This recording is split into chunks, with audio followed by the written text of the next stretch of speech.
What's up, everybody? I'm DJ Sixsmith. Welcome to Sit Down. Curtis Cook is back. The Shy is back on Showtime. What's going on, man? How are you? Oh, I'm doing great, man. Trying to keep my mind sane in this incredible time that's going on in our country right now. But for the most part, I've been able to compartmentalize and move forward. So I'm doing all right, bro. Thanks for having me again. I really Of appreciate it. course. Yeah, we did this last year this time. We were in person. You were just jumping on The Shy, but here you are back again. Dude is doing his thing. So what was it like filming season 3? It was amazing, man. It's really amazing how sometimes you do things way before something with not even knowing what the future is going to bring. And the fact that The Shy is a show that's about community and coming together and, sticking up for yourselves without the police being involved. And that's where our country is kind of like at now today.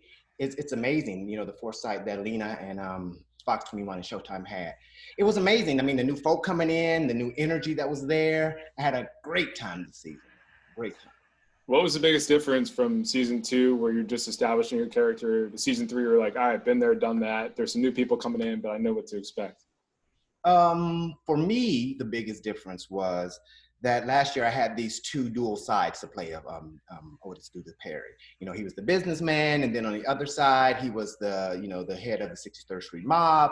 And a lot of people in the audience, of course, didn't know anything about him, so everybody was figuring him out.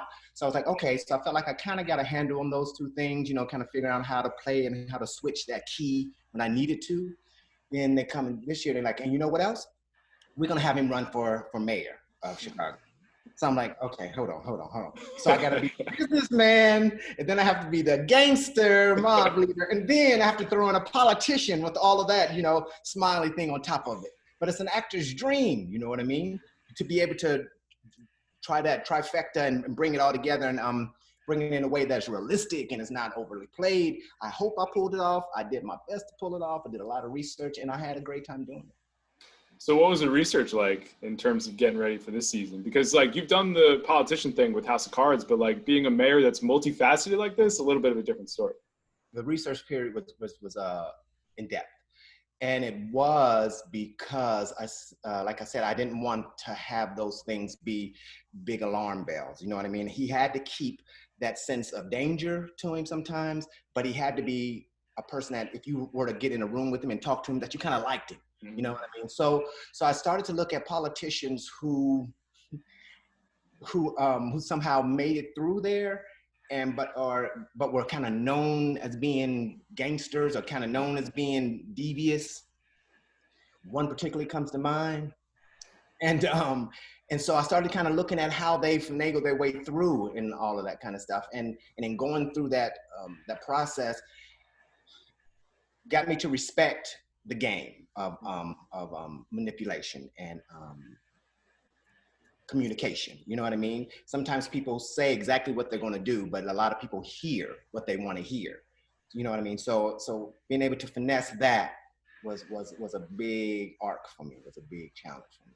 Yeah, overt versus covert. It's really interesting how people go about things. And the thing I love about The Shy is that it shows the why in terms of why things are happening, why Chicago is the way that it is, why family structures are the way that they are, even why a businessman could be a gangster and also be a mayor. So what's it like for you and the rest of the cast just to unpack so much that is so deeply entrenched in the storylines of the show?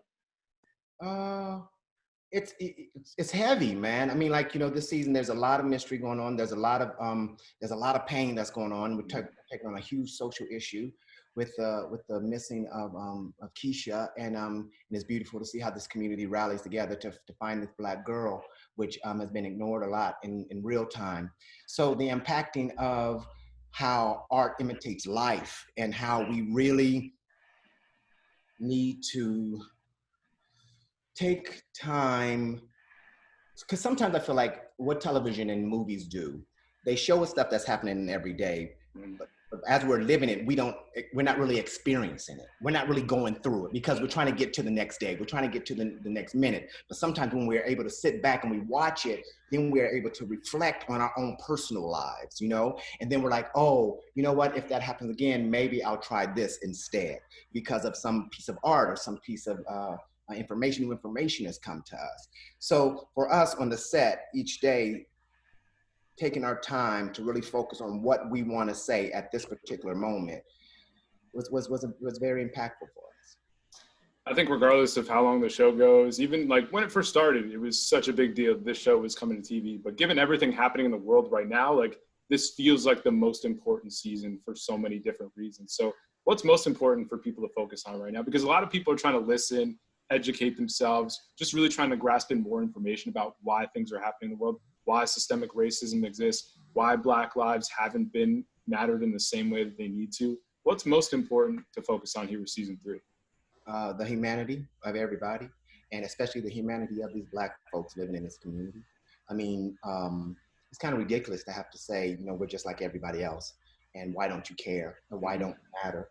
And sometimes even to ourselves, sometimes there are certain groups and populations like the LGBT community who sometimes even in our own community, we ignore and we fight against and don't support as much as we ought to. Black women, it's beautiful that this season is focusing on Black women so heavily because, I feel like sometimes in my past, I have failed as a Black man to support Black women the way that they need to be. I felt like maybe I was doing it, but listening to my wife, now my grown daughters, saying the things, experiences that has happened to them in the past, it's like, you know what? I wish I had done better. So from this day forward, I will do better. I will make that a point to listen more and make sure I'm active more. So that's one of the big things, DJ, is to see humanity. And I feel like once you see humanity, you begin to have empathy for the people that you're watching, and that's when the change begins to happen. Yeah, amen to that. We definitely need more empathy in this world. You've done a ton of great projects in the past. What has been most rewarding about The Chi, in your opinion? The most rewarding, I think, is that it's there. That is that what Lena has presented is unapologetically Black. That it doesn't shy away from controversial or tough subject matters. That it allows you to see different classes of Black folk, you know what I mean? Like I said, this character that I'm being to play is one of the most three-dimensional, multifaceted guys that I've been allowed to play in a very long time, especially in television and film. So I take it, I don't take this opportunity lightly, It's a big deal to me, and I try to work very, very hard to bring him, not to make him a caricature, not to make him a stereotype. So my biggest thing, man, is that this show is there, and more people are coming to it. And I, like you said, I don't know how much longer I'll be a part of it, or it will be around, because it's a business, and this is things happen the way they happen. But the fact that I was able to be there for the second season and this third season is a real huge check in my book, in my life. No doubt. What do your daughters think of the show? They love it. My oldest daughter's like, "Dad, you are such a snake." I am not a snake. I just have a different point of view that needs to be taken care of. You pull it off, though. You definitely know how to finesse that. That's for sure. Okay, I don't know if that's a compliment or not. I'm saying it's a compliment. I'm giving it as a compliment. Thanks, man. So yeah, and they're enjoying it. I mean, we're only into as of now, when we're talking, we're only into the second episode of they've only seen the second episode of it. So they're in, their teeth are in. But last season they really enjoyed it. They liked the twists and turns that was going on. And like I told them, I said, there's going to be a lot more focus on Black women, and so they're eager to see how that's going to unfold throughout this season. So when we talked last year, you're pretty cryptic about West Side Story. Can you be a little more open with what people can expect when that comes out? Well, that tells it all right there. So a little more open. I can't remember exactly what I said last year, but the beauty of one of the beauties of this project for me was that Tony Kushner and Steven Spielberg included the African American community, the Black community, in the late 1950s in New York City, the way that they should have been initially, in my opinion.